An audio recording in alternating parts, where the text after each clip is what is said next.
या देवी सर्वभूतेषु शक्तिरूपेण संस्थिता नमो तस्यै नमो नमः। आओ कोई भी कथा प्रसंग प्रारंभ करें तो पहली ज्ञान की देवी अमाव सरस्वती गणेश देवता आदि सभी देवी देवताओं तो आओ चलन आप मन के बीच सबसे पहले भगवान गणेश जी के वंदन तत्पश्चात कथा प्रसंग की ओर यात्रा आप मन के बीच 12 वर्ष के त्यौहार जैसे हरेली दिवाली पंथी फागुन आप मन के बीच प्रस्तुत करबो लेकर पश्चात आप मन भगवान श्री कृष्ण की कथा की ओर ले चलबो। तो चलो सबसे पहले भगवान गणेश जी के वंदन।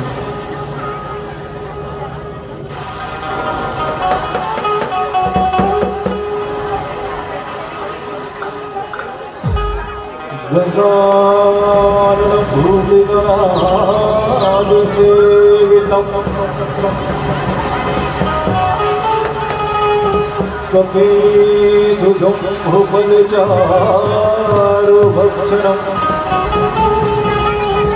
उमासुतं शोकविनाशकारकम् नमामि विघ्नेश्वरपादिपङ्कजम्। वक्रतुण्ड महाकाय सूर्यकोटि समप्रभा निर्विघ्नं कुरु मे देव शुभकार्यं सर्वदा।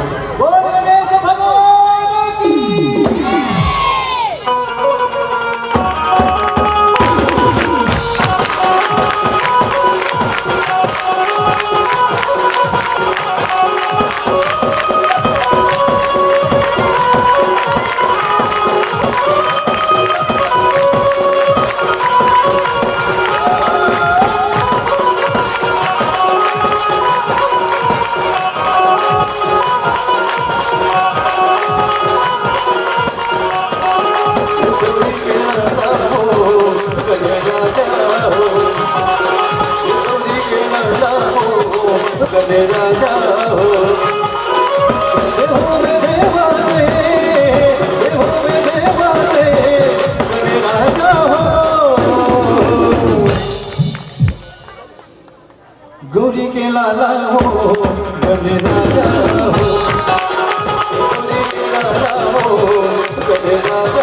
हो।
गौरी के लाला हो गणे राजा